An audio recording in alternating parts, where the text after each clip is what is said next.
Thank you for the lovely introduction. I'd like to start off with a question. Who here has an experimental-driven culture at their organization? Few, quite a lot. Colleague as well, very good. There's people from booking, they probably have their hands up.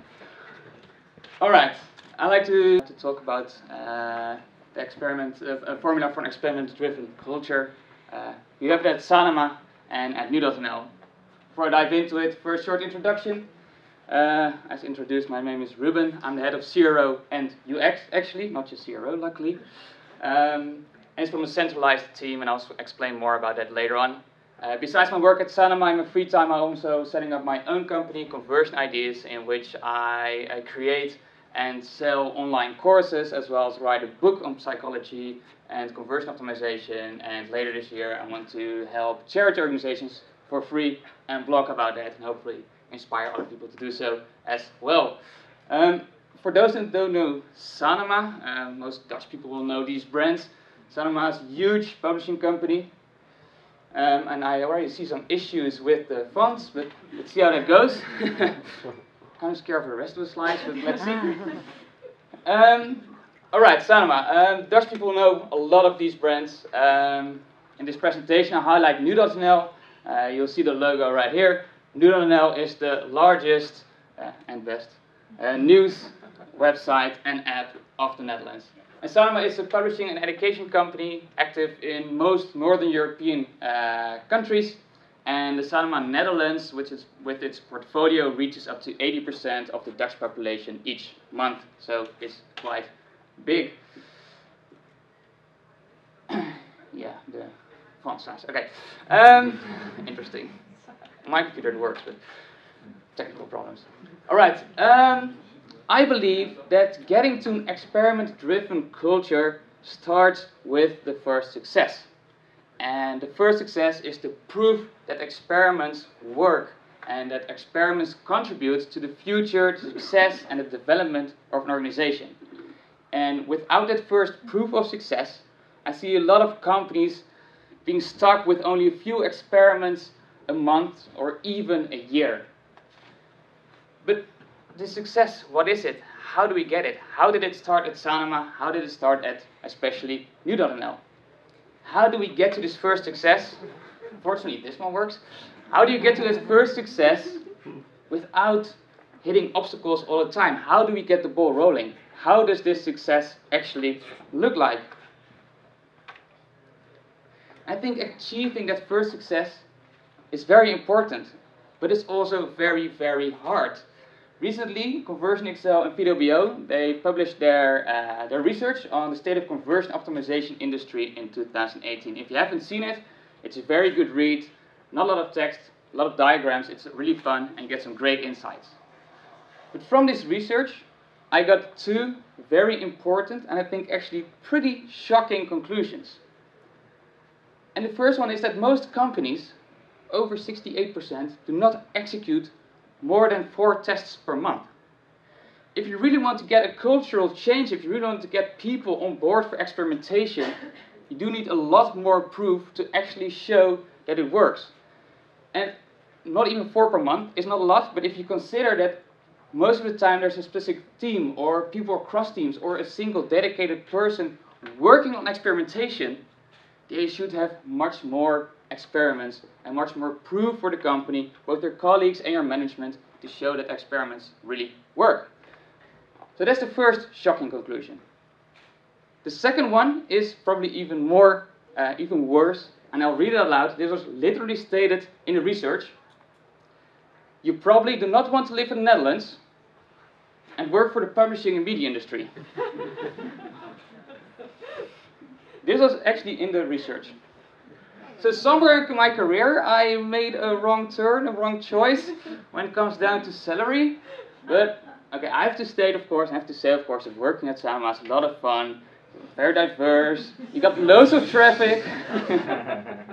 Just the salary is...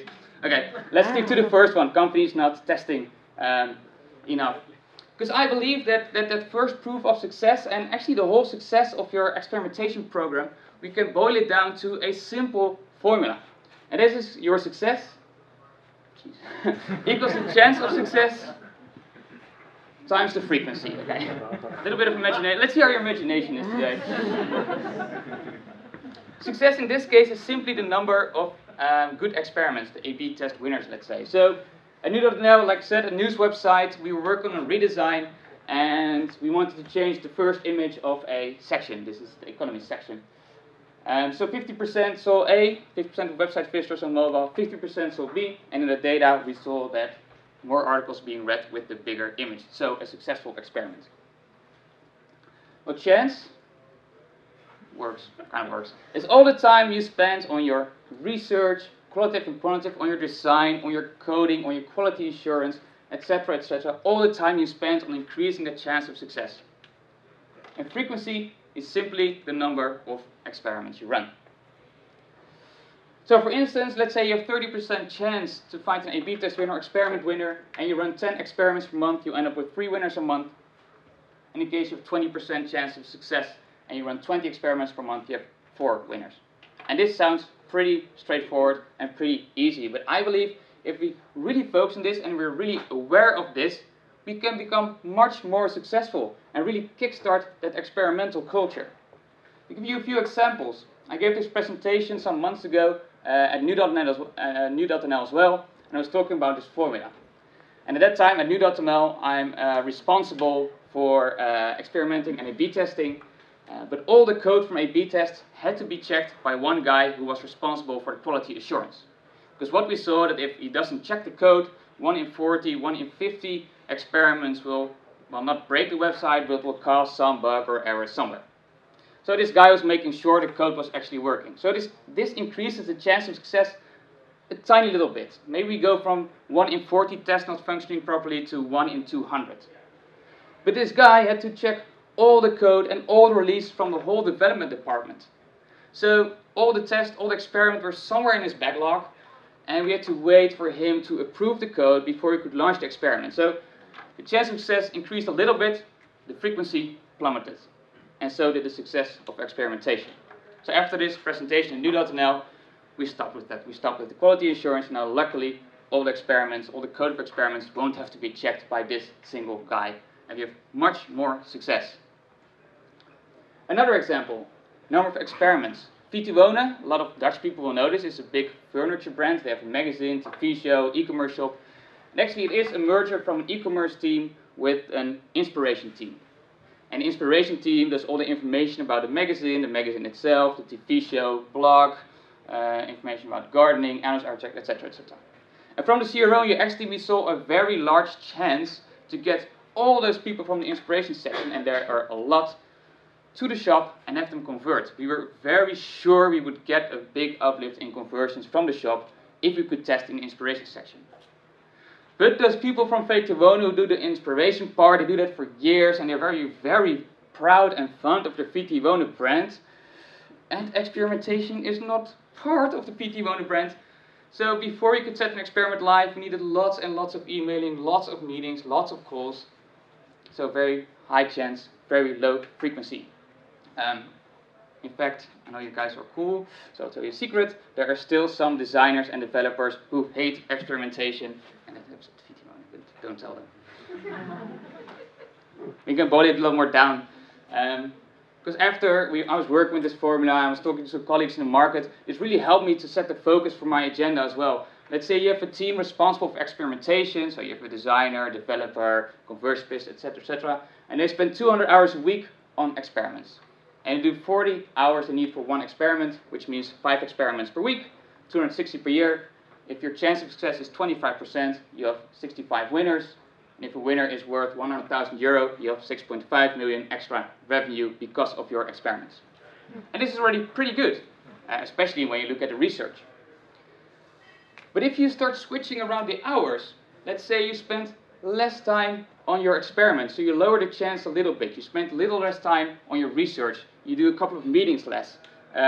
You code a little less beautiful. In that case, you need only 25 hours per experiment, and that makes 8 experiments per week, 460 per year. Your chance drops a little bit to 20% instead of 25, but you have more test winners. And still, if the value of a winner is the same, you end up with 8.3 million extra revenue uplift, which is 1.8 million. Thank you. Extra uplift because of your change, because of lowering the chance and increasing the frequency. Of course, it also works the other way around. If you have a very hard time finding your A/B test winners, your experiment winners, start doing more time on your chance. But I believe in 99 out of 100 companies who do experiments, lowering your chance, increasing your frequency works much better. So always ask yourself, does the design have to be pixel perfect? I'm not sure if this is the right conference to ask this question, but does the experiment, for your experiment, does the design need to be pixel perfect, or does it need to be good enough? And when the experiment works, then you make it pixel perfect. Does your code have to be beautiful, or does it have to work? Do you need hours of data mining, or do you have to post important insights after 1 or 2 hours? And do you really need to attend that meeting, or can you set up an experiment during that same time? This all helps to get much more success and get to that first proof of success to kickstart that experimental mindset. But I believe you can get even more out of this. And we see it a lot in growth hacking blogs, where they speak about a growth mindset. And the growth mindset is basically, I cannot fail, I can only learn. I love to challenge myself. And when others are successful, I'm not jealous, this inspires me.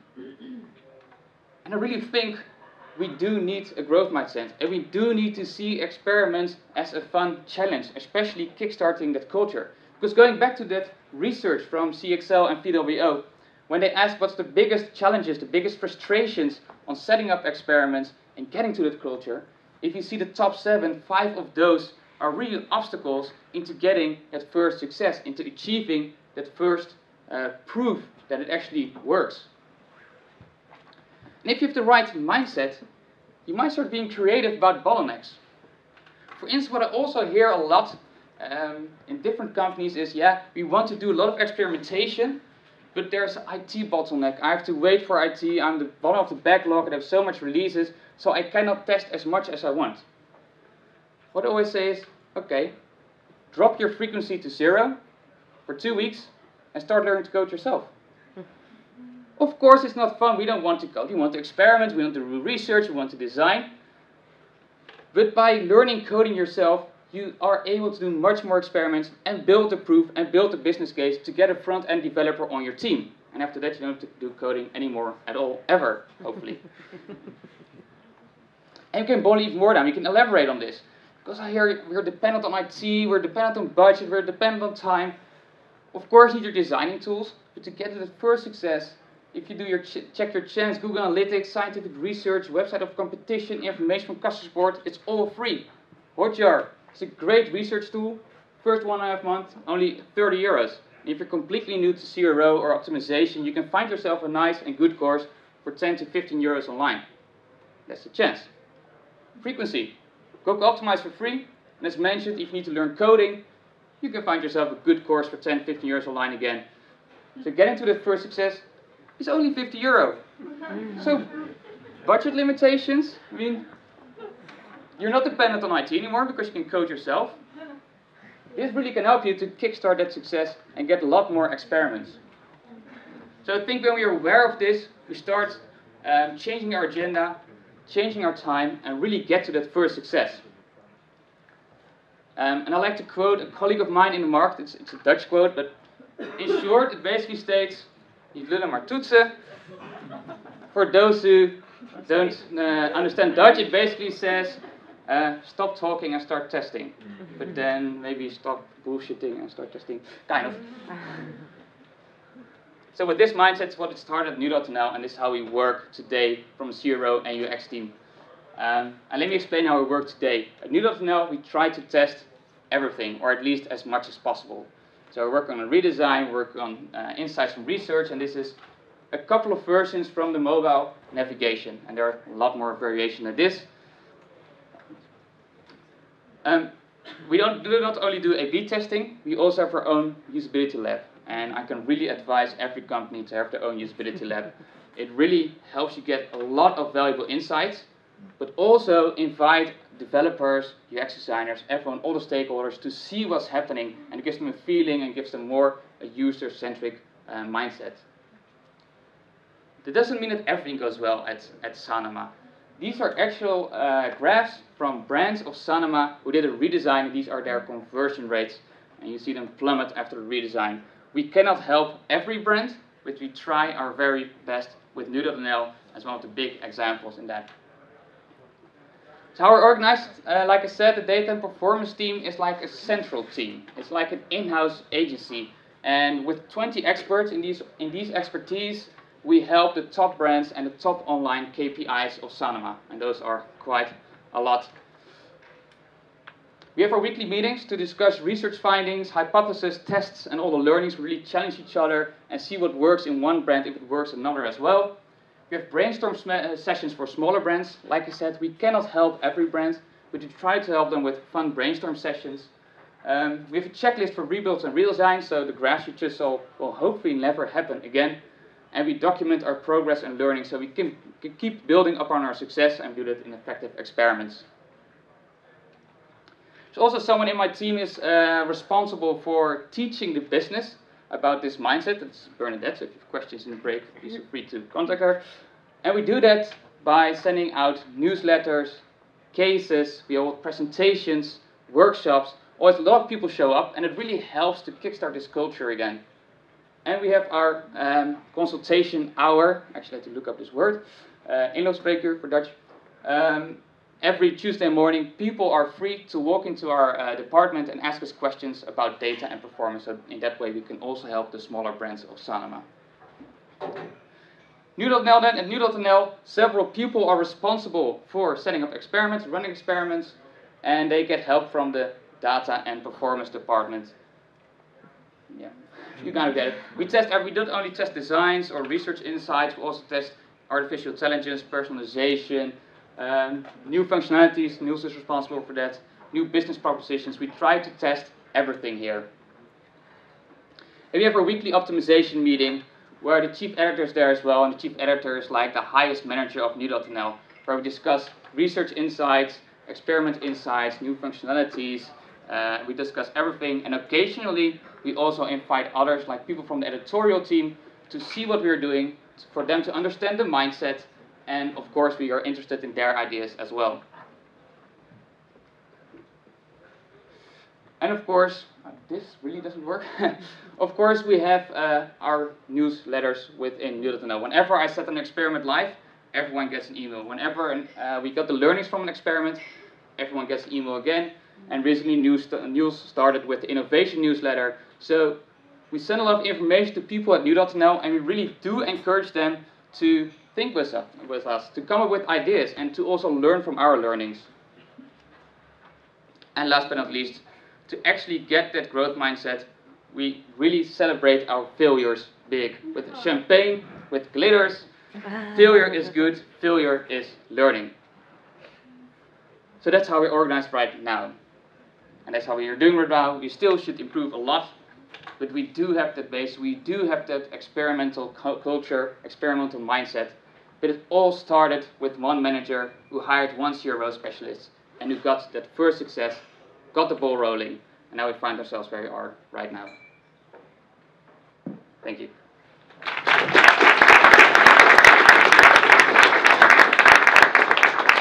Questions? I'm curious. 1 second, just so we record this for the video as well. I'm curious to know how well can you code by now?